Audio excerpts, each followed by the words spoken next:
ആദ്യം ഉഭയകക്ഷി സമ്മതത്തോടുകൂടിയും പിന്നീട് അവരുടെ അനുവാദമില്ലാതെയും ബലാത്സംഗം ചെയ്തു എന്ന് പറയുന്നതിന് ഒരു വിധത്തിൽ അതിനെ പിന്തുണയ്ക്കാനുള്ള ഒരു വിധത്തിലുള്ള മെറ്റീരിയലും ഇന്നത്തെ ഈ സമയത്ത് at this point of time ഇല്ല. അങ്ങനെയാണെങ്കിൽ എന്തുകൊണ്ട് ജാമ്യം നിഷേധിച്ചു? അവാദം എന്താന്ന് പറഞ്ഞാൽ those chats also indicate her dilemma to choose between the insistence of the petitioner for terminating the pregnancy and her wish to keep the child. അപ്പം ആ ഫോൺ സംഭാഷണം പരിശോധിക്കുമ്പോൾ നമുക്ക് മനസ്സിലാക്കാൻ കഴിയുന്നത് എന്താണ്, കോടതി തന്നെ ഇയാൾക്ക് അനുകൂലമായിട്ടുള്ള ന്യായം മുഴുവൻ പറഞ്ഞിട്ട് കോടതി ജാമ്യം നിഷേധിച്ചിരിക്കുകയാണ്. നമസ്കാരം. രാഹുൽ മാങ്കൂട്ടത്തിലിൻ്റെ മുൻകൂർ ജാമ്യാപേക്ഷ ഇന്നലെ തിരുവനന്തപുരം കോടതി തള്ളി. അതിനുശേഷം രാഹുൽ മാങ്കൂട്ടത്തിൽ ജാമ്യാപേക്ഷയുമായി ഹൈക്കോടതിയെ സമീപിച്ചിരിക്കുകയാണ്. പക്ഷേ രാഹുൽ മാങ്കൂട്ടത്തിൻ്റെ പിന്നാലെ തന്നെ SIT ഉണ്ട്, ഉടനെ പിടിക്കും, അങ്ങനെയുള്ള ചില കാര്യങ്ങളൊക്കെ പുറത്തു വരുന്നുണ്ട്, മീഡിയയിൽ കൂടെ പുറത്തു വരുന്നുണ്ട്. അത് എത്രത്തോളം വാസ്തവമാണ് എന്നുള്ള കാര്യമൊക്കെ നമ്മൾ ആലോചിക്കുന്നതിന് മുമ്പ് തന്നെ ഇത് എത്രത്തോളം അപഹാസ്യമാണെന്ന് കൂടി ചിന്തിക്കേണ്ടതുണ്ട്. അപ്പോൾ എനിക്ക് ചോദിക്കാനുള്ളത്, ഇനിയിപ്പോൾ ഹൈക്കോടതിയിലാണ് ജാമ്യാപേക്ഷയുമായി രാഹുൽ മാങ്കൂട്ടത്തിൽ എത്തിയിരിക്കുന്നത്. ഹൈക്കോടതിയിൽ എന്തായിരിക്കും ഈ രാഹുൽ മാങ്കൂട്ടത്തിൻ്റെ ഈ ഒരു ജാമ്യാപേക്ഷയുടെ വിധി? നമ്മൾ ഹൈക്കോടതിയിലേക്ക് ഇപ്പോൾ ജാമ്യാപേക്ഷ ചെന്നിട്ടേ ഉള്ളൂ. ഹൈക്കോടതിയിലെ ജാമ്യാപേക്ഷയിലുള്ള ഉള്ളടക്കങ്ങൾ എന്താണെന്നുള്ളതിനെ കുറിച്ചിട്ടൊന്നും നമുക്കിപ്പം പിടിയില്ല. എനിക്ക് തോന്നുന്നു നമ്മളിപ്പം ഈ ഹൈക്കോടതിയിൽ എന്തുണ്ടാവും എന്ന് നമ്മൾ ചർച്ച ചെയ്യുന്നതിന് മുമ്പ് ഈ മുൻകൂർ ജാമ്യാപേക്ഷ തള്ളിയ ഒരു വിധി നമ്മുടെ മുമ്പിൽ ഇപ്പോൾ ഉണ്ട്. 22 പേജുള്ള നസീറ എന്ന് പറഞ്ഞിട്ടുള്ള ഒരു ജഡ്ജി, തിരുവനന്തപുരം സെഷൻസ് കോടതി ഇന്നലെ രാഹുൽ മാങ്കൂട്ടത്തിന് മുൻകൂർ ജാമ്യാപേക്ഷ തള്ളി. അപ്പോൾ മുൻകൂർ ജാമ്യാപേക്ഷയിൽ വാദം നടക്കുന്ന സമയത്തൊക്കെ തന്നെ മുൻകൂർ ജാമ്യം കിട്ടാൻ സാധ്യതയുണ്ടെന്നുള്ള നിലയിലുള്ള വാദങ്ങളൊക്കെയാണ് നമ്മൾ കേട്ടത്. പക്ഷേ അത് തള്ളുകയാണ് ചെയ്തത്. തള്ളിയതിനെ തുടർന്ന് CPM വലിയ ആഘോഷത്തിലും അർമാദത്തിലുമാണ്. അവർ പടക്കം പൊട്ടിക്കുന്നു, അവർ ഇതൊക്കെയോ ചെയ്യുന്നു. അത് തിരഞ്ഞെടുപ്പിൽ അവർക്ക് വലിയ ഗുണമുണ്ടാകുമെന്ന് അവർ പറയുന്നു. ഇനിയിപ്പോൾ രാഹുൽ മാങ്കൂട്ടം തീർന്നുകൊണ്ട് ഇനിയിപ്പോൾ ഷാഫി പറമ്പിലാണ് എന്ന് പറഞ്ഞാൽ അയാൾക്കെതിരെ തിരിയുന്നു. കോൺഗ്രസ്സിലെ തന്നെ ചില വനിതകളെയൊക്കെ അവർ എങ്ങനെ കാശ് കൊടുത്തോ ആണോ ഇല്ലെന്ന് നമുക്കറിയില്ല, അവരെ ഇറക്കുന്നു. ഷാഫി പറമ്പിലെതിരെ പറയുന്നു, ഷാഫി പറമ്പിലെതിരെ കുന്തമണി തിരിയുന്നു.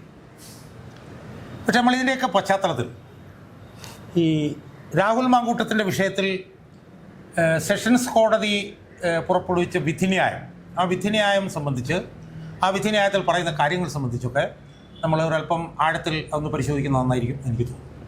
കാരണം ആ പരിശോധനയും കൂടെ പശ്ചാത്തലത്തിലാണ് ഹൈക്കോടതിയിൽ എന്താണ് ഇത് സംബന്ധിച്ചുണ്ടാവാൻ പോകുന്നതെന്നുള്ളത് സംബന്ധിച്ച് വേണമെങ്കിൽ നമുക്ക് ഒന്ന് സ്പെക്കുലേറ്റ് ചെയ്യാൻ സാധിക്കുക. അപ്പോൾ ഞാൻ ആ വിധിന്യായം എടുത്ത് വിശദമായി പരിശോധിച്ചു.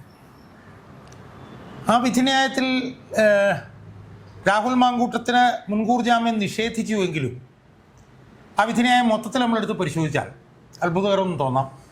അത് രാഹുൽ മാങ്കൂട്ടത്തിന് അനുകൂലമാണ് ആ വിധിന്യായം എന്ന് പോലും നമുക്ക് തോന്നും.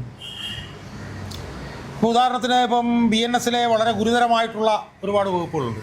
ബലാത്സംഗത്തിൻ്റെ വകുപ്പുണ്ട്, അധികാരസ്ഥാനത്ത് ഇരുന്ന് ബലാത്സംഗം ചെയ്യുന്നത് സംബന്ധിച്ചുള്ള വകുപ്പുകളുണ്ട്, അതുപോലെ തന്നെ ഗർഭചിത്രത്തിൻ്റെ വകുപ്പുകളുണ്ട്, നിർബന്ധിത ഗർഭചിത്രത്തിൻ്റെ വകുപ്പുണ്ട്. ഇതെല്ലാം കൂടെ ചേർത്ത് വലിയ അതിഗുരുതരമായിട്ടുള്ള വകുപ്പുകളാണ് ചേർത്തിട്ടുള്ളത്. അതിൽ ഓരോ കുറ്റത്തിനും ജീവപര്യന്തം കിട്ടാവുന്ന നിലയിലുള്ള വകുപ്പുകൾ.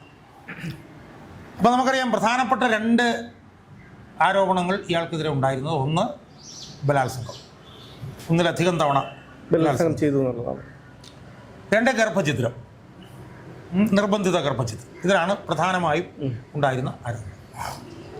അതിൽ നമുക്ക് അത്ഭുതകരമായി തോന്നാവുന്ന ഒരു കാര്യം എന്ന് പറയുന്നത്, അപ്പം അതിനകത്ത് ഉണ്ടായിരുന്നെന്ന് പറഞ്ഞു കഴിഞ്ഞാൽ പെൺകുട്ടിയെ ഇവിടെ വെച്ച് ബലാത്സംഗം ചെയ്തു, ഇവിടെ കൊണ്ടുപോയി ബലാത്സംഗം ചെയ്തു, അങ്ങനെ പല കാര്യങ്ങളല്ല. അപ്പോൾ അത് സംബന്ധിച്ച് ഉണ്ടായിരുന്ന ഒരു ചില വാദങ്ങളെന്ന് പറയുന്നത്, ഈ ബലാത്സംഗം ചെയ്തു എന്ന് പറഞ്ഞതിന് ശേഷവും ഈ പെൺകുട്ടിയുമായി നല്ല ബന്ധമാണ് പുലർത്തിയിരുന്നത് എന്നൊക്കെ പറഞ്ഞിട്ടൊക്കെയുള്ള വാദങ്ങളൊക്കെയാണ് രാഹുൽ മാങ്കൂട്ടത്തിന് അനുകൂലമായിട്ട് നമ്മൾ കേട്ടത്. ഏറ്റവും അത്ഭുതകരമായിട്ട് നമുക്ക് തോന്നുന്നൊരു കാര്യം, ഈ വിധിന്യായം ആണ് എൻ്റെ കയ്യിലുള്ളത്. അത്ഭുതകരമായിട്ട് നമുക്ക് തോന്നുന്നൊരു കാര്യം എന്താണെന്ന് ചോദിച്ചു കഴിഞ്ഞാൽ, ഈ ബലാത്സംഗത്തെക്കുറിച്ചിട്ടൊക്കെ ഒരുപാട് പറഞ്ഞിട്ട് ഈ വിധിയുടെ 13ാമത്തെ പേജിൽ 16ാമത്തെ ഖണ്ഡികയിൽ പറയുന്നൊരു വാചകം, the allegation of rape initially with the consent. അതായത് ബലാത്സംഗത്തെക്കുറിച്ചുള്ള ആരോപണം പ്രാഥമികമായി ഉഭയകക്ഷി പ്രകാരവും and thereafter against her will, പിന്നീട് അവളുടെ അനുവാദമില്ലാതെയും അവളുടെ വില്ലും കൺസെൻറ്റും ഇല്ലാതെയും പിന്നെ ബലാത്സംഗം നടന്നു എന്നുള്ള വാദം is not supported by any material at this point of time. എന്ന് പറഞ്ഞാൽ ഈ സമയത്ത് അത് സപ്പോർട്ട് ചെയ്യാനുള്ള ഒരു രേഖയുമില്ല, ഒരു മെറ്റീരിയലുമില്ല, വെറും വാദം മാത്രമാണുള്ളത്. അവരുടെ ഒരു ഓറലായിട്ടുള്ള ഒരു എന്ന് പറഞ്ഞാൽ ആദ്യം ഉഭയകക്ഷി സമ്മതത്തോടുകൂടിയും പിന്നീട് അവരുടെ അനുവാദമില്ലാതെയും ബലാത്സംഗം ചെയ്തു എന്ന് പറയുന്നതിന് ഒരു വിധത്തിൽ അതിനെ പിന്തുണയ്ക്കാനുള്ള ഒരു വിധത്തിലുള്ള മെറ്റീരിയലും ഇന്നത്തെ ഈ സമയത്ത് at this point of time ഇല്ല. അങ്ങനെയാണെങ്കിൽ എന്തുകൊണ്ട് ജാമ്യം നിഷേധിച്ചു? അല്ല ഞാൻ പറയുന്നത്, അപ്പം ഇതിൽ നിന്ന് ഒരു കാര്യം ഉറപ്പായി, ബലാത്സംഗം എന്നുള്ള വാദം പൊളിഞ്ഞു.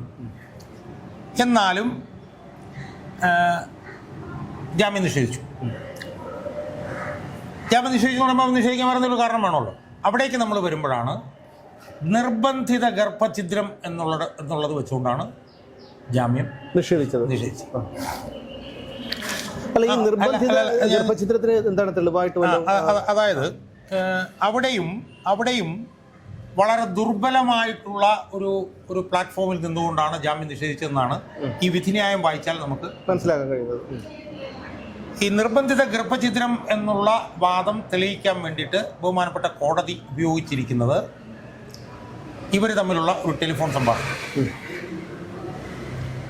ഇപ്പം നിർബന്ധിത ഗർഭഛിദ്രത്തിൻ്റെ കാര്യത്തിൽ അങ്ങനെയൊന്നും നടന്നിട്ടില്ല എന്നും ഈ പെൺകുട്ടിയാണ് ഗുളിക ചോദിച്ചതെന്നും ഈ പെൺകുട്ടിയുടെ ആവശ്യപ്രകാരമാണ് ഒരു മെഡിക്കൽ ഷോപ്പിൽ പോയി അത് മേടിച്ചു കൊടുത്തതെന്നൊക്കെ പറഞ്ഞിട്ട് രാഹുൽ മാങ്കൂട്ടത്തിന് അനുകൂലമായിട്ടായിരുന്നു വാദങ്ങളുണ്ടായി. പക്ഷേ ഇതിനകത്ത് പറയുന്നത് ഇവർ തമ്മിൽ ഈ വിഷയം സംബന്ധിച്ച് ഫോണിൽ അങ്ങോട്ടും ഇങ്ങോട്ടും സംസാരിച്ചു. അതിൻ്റെ ഡീറ്റെയിൽ ആയിട്ടുള്ള ഇത് കോടതി കേട്ട് കഴിഞ്ഞപ്പോഴത്തേക്കും കോടതി പറയുന്നത് നമുക്കൊരു കുട്ടി വേണം എന്ന് ഈ പ്രതി ഇരയോട് പറയുന്നു. അത് പറയുന്നത് ഈ ഇര ഗർഭിണിയാകുന്നതിന് മുമ്പാണ്. എന്നാൽ ഗർഭിണിയായതിനു ശേഷം ഗർഭഛിദ്രം വേണം എന്ന് ഇവൻ ആവശ്യപ്പെടുന്നു. എന്ന് പറഞ്ഞാൽ അവർ ദീർഘമായി ഫോണിൽ സംസാരിക്കുമ്പോൾ പ്രതി ഇരയോട് കുട്ടി വേണമെന്ന് പറയുന്നു. അതിനുശേഷം ഗർഭം ധരിച്ചതിന് ശേഷം അത് അബോർഷൻ ചെയ്യാൻ ആവശ്യപ്പെടുന്നു, ടെർമിനേറ്റ് ചെയ്യണം എന്നാവശ്യം. അങ്ങനെ ആവശ്യപ്പെടുമ്പോൾ ഇര പറയുന്നു അത് ശരിയല്ല. അവരുടെ ഇമോഷൻ എന്ന് പറഞ്ഞാൽ ഇത് പിന്നെ കുട്ടി വേണം, കുട്ടി തൻ്റെ ഗർഭപാത്രത്തിൽ വളരുകയാണ്, കുട്ടി വേണം എന്നുള്ളതായിരുന്നു അവരുടെ ഇരയുടെ. എന്നിട്ട് ഇയാൾ നിർബന്ധിതമായി ഗർഭഛിദ്രം നടത്തി എന്ന് തീരുമാനിക്കുന്നതിന് കാരണമായിട്ടുള്ളൊരു വാചകം ഞാൻ ഇനിയൊരു വായിക്കാം. ആ വാചകം എന്താണെന്ന് പറഞ്ഞാൽ, those chats also indicate her dilemma to choose between the insistence of the petitioner for terminating the pregnancy and her wish to keep the child. അപ്പോൾ ആ ഫോൺ സംഭാഷണം പരിശോധിക്കുമ്പോൾ നമുക്ക് മനസ്സിലാക്കാൻ കഴിയുന്നത് ഗർഭഛിദ്രം നടത്തണം എന്നുള്ള പ്രതിയുടെ വാദവും കുട്ടിയെ വേണം എന്നുള്ള ഇരയുടെ വാദത്തിൻ്റെയും ഇടയിലുള്ള ധർമ്മസങ്കടമാണ് ആ ടെലിഫോൺ സംഭാഷണത്തിൽ നിന്ന് മനസ്സിലാക്കാൻ കഴിയും. അതാണ് ഡിലമ എന്ന് പറഞ്ഞാൽ ധർമ്മസങ്കടം എന്ന് പറഞ്ഞാൽ ഇവൻ ഇത് ടെർമിനേറ്റ് ചെയ്യാൻ ആവശ്യപ്പെടുന്നു, എന്നാൽ ഇരയ്ക്ക് ഇത് വേണം. അപ്പോൾ ഇതിൻ്റെ ഇടയിലുള്ള ഇവരുടെ ധർമ്മസങ്കടം ഡിലമ. ഈ വാചകത്തിൻ്റെ അടിസ്ഥാനത്തിലാണ് ഇയാൾ നിർബന്ധിത ഗർഭഛിദ്രം നടത്തി എന്ന് കോടതി. അവിടെ ഒരു പൊരുത്തക്കേട് വരുന്നതേ, അത് കുട്ടി വേണം എന്നാവശ്യപ്പെടുന്നത് ഈ പറയുന്ന രാഹുൽ മാങ്കൂട്ടത്തിൽ തന്നെയാണ്. അതിനുശേഷം പ്രഗ്നൻ്റ് ആയതിനു ശേഷം അബോർഷൻ ചെയ്യാൻ ആവശ്യപ്പെടുന്നതും അയാൾ തന്നെയാണ്. അത് അയാളുടെ ഒരു ലൈംഗിക വൈകൃതമായോ സ്വഭാവ വൈകൃതമായോ ഒക്കെ ചിത്രീകരിക്കപ്പെടുന്നുണ്ട്. പക്ഷേ അത് എത്രത്തോളം വാസ്തവമാണെന്നുള്ളതാണ് ചോദ്യം. അല്ല, അതിനകത്ത് 2-3 കാര്യങ്ങളുണ്ട്. ഒന്ന്, കുട്ടി വേണം എന്നയാൾ ആവശ്യപ്പെടുന്നു, അത് കഴിഞ്ഞ് കുട്ടി വേണ്ട എന്നയാൾ ആവശ്യപ്പെടുന്നു. അപ്പോൾ അതിനകത്തുള്ള പൊരുത്തക്കേട് ഉണ്ട്, അവിടെ നിൽക്കട്ടെ, അത് പ്രതിയുടെ ഭാഗത്ത്. എന്നാൽ ഇരയുടെ ഭാഗത്ത് നിന്ന് ഇരയ്ക്ക് കുട്ടി വേണം എന്നായിരുന്നു.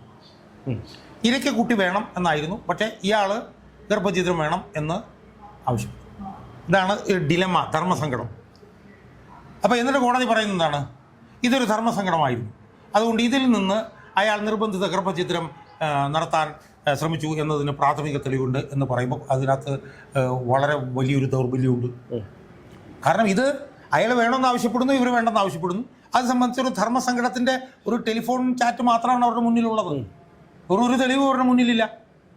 ഇയാൾ ആകപ്പാടെ പറഞ്ഞു, ഇവർ സമ്മതിച്ചില്ല.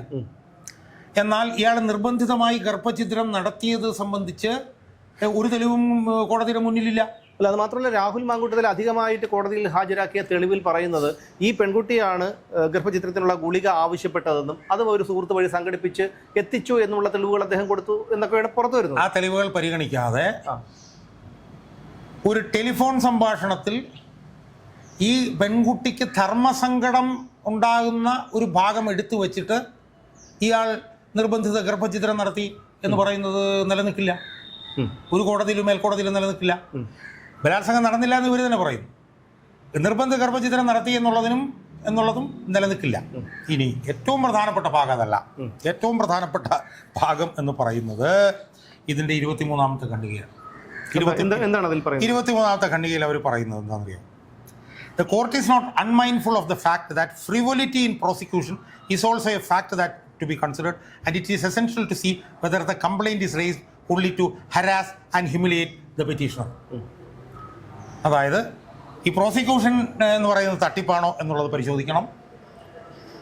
പ്രതിയെ സമ്മർദ്ദത്തിലാക്കാനും ഹ്യൂമിലിയേറ്റ് ചെയ്യാനും ഹരാസ് ചെയ്യാനുമാണോ ഈ പരാതി വന്നത് എന്ന് പരിശോധിക്കണം എന്ന് കോടതി 23-ാം ഖണ്ഡികയിൽ പറഞ്ഞിട്ടുണ്ട്. പക്ഷേ ഇതൊന്നും മാധ്യമങ്ങളിൽ കണ്ടില്ലല്ലോ. അല്ല, ഞാൻ പറഞ്ഞത് അപ്പോൾ അത് കോടതിക്ക് അത് പരിശോധിക്കാതിരിക്കാൻ പറ്റില്ല. കോടതിക്ക് അത് കണ്ടില്ല എന്നടിക്കാൻ പറ്റില്ല. അതാണ് ഫസ്റ്റ് സെൻറ്റൻസ്.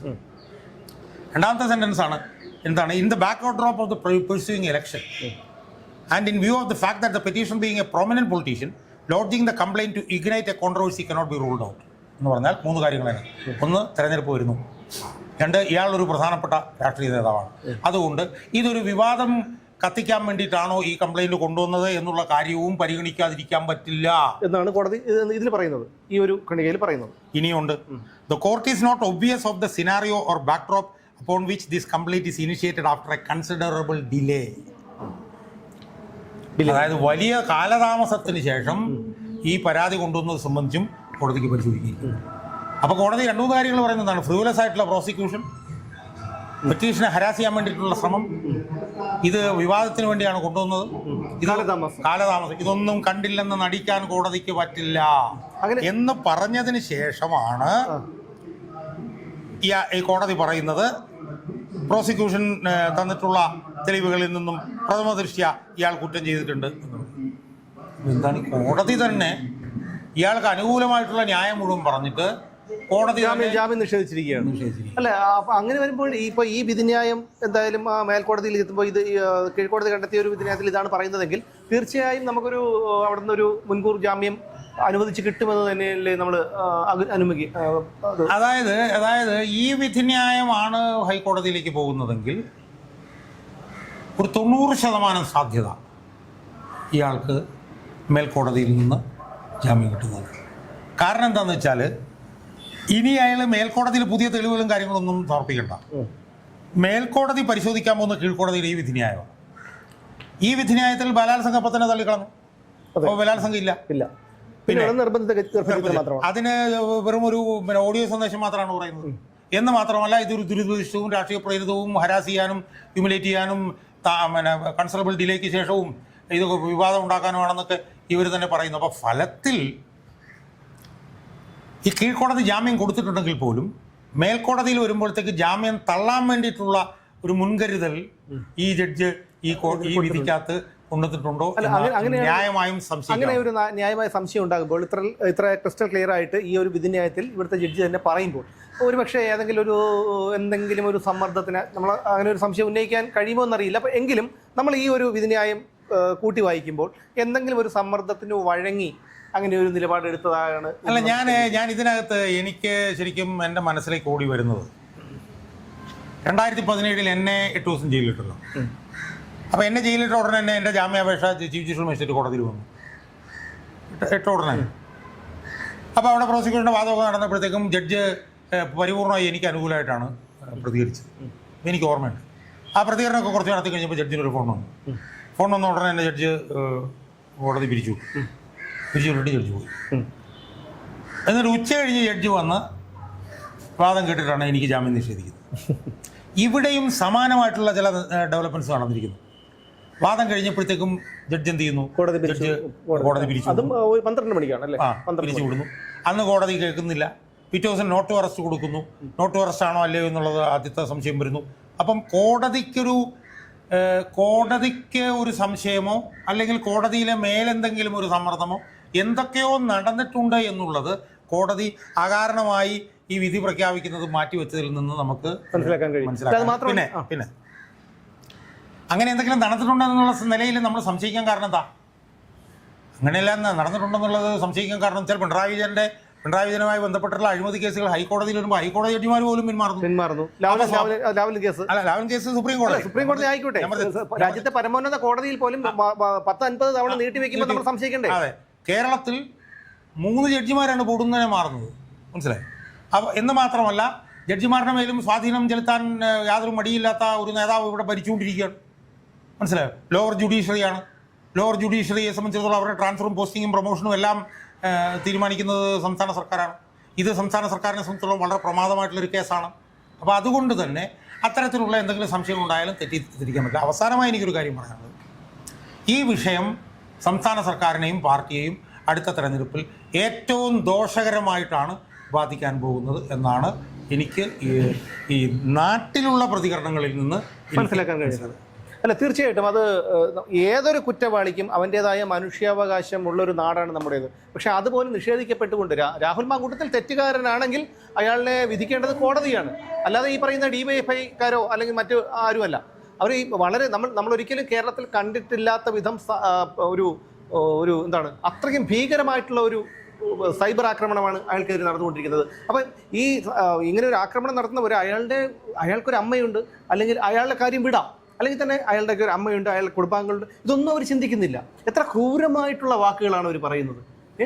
ഒരു PP ദിവ്യ എന്ന് പറയുന്നൊരു നമ്മുടെ നവീൻ ബാബുവിനെ കൊലപ്പെടുത്തിയ കേസിലെ പ്രതി ഉണ്ടല്ലോ, ആ സ്ത്രീ, അവരിതുപോലെ തന്നെയാണ് ഫേസ്ബുക്കിൽ പോസ്റ്റ് ഇടുന്നു, കുറേ അന്തം കമ്മികൾ പോസ്റ്റ് ഇടുന്നു. പക്ഷെ അതൊന്നും ഒരിക്കലും ന്യായീകരിക്കാൻ പാടുള്ളതല്ല. ഇന്ന് രാഹുൽ മാങ്കൂട്ടത്തിലാണെങ്കിൽ നാളെ വേറൊരാൾക്കാണ് ഈ ഒരു അനുഭവം വരുന്നത്. പക്ഷേ CPM നേതാവിന് വന്നു കഴിഞ്ഞാൽ ഒരിക്കലും ഇത് നടക്കില്ല.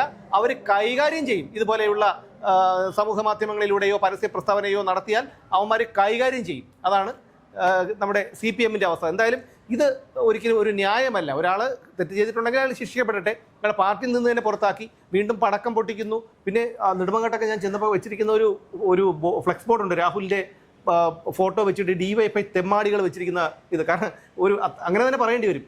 അത്തരത്തിൽ ഭീകരമായിട്ടുള്ള മ്ലേച്ഛമായിട്ടുള്ള വാചകങ്ങൾ എഴുതി, ഒരു മനുഷ്യനോട് ചെയ്യാൻ പാടില്ലാത്ത തരത്തിലുള്ള വാചകങ്ങളാണ് എഴുതി വെച്ചിരിക്കുന്നത്. ഇതൊക്കെ രാഹുലിനോടുള്ള സഹതാപം കൂട്ടുകയുള്ളൂ. ഈ സാധാരണക്കാരായ ജനങ്ങൾക്കൊക്കെ അറിയാം ഇത് തീയില്ലാതെ പുകയുണ്ടാവില്ല എന്തായിരുന്നാലും. പക്ഷേ അത് തീ ഇട്ടുകൊടുത്ത് പുക വരുത്തുന്നതാണോ എന്നുള്ള കാര്യം നമുക്ക് എന്തായിരുന്നാലും വരും ദിവസങ്ങളിൽ അറിയാം. ഹൈക്കോടതി തീരുമാനിക്കട്ടെ ഈ വിധി എന്ത് വരുമെന്ന്. ഇനി അടുത്ത് രാഹുലിൻ്റെ ഭാവിയാണ്, അത് എങ്ങോട്ട് പോകുമെന്ന് ഇനി വരും ദിവസങ്ങളിൽ അറിയാം.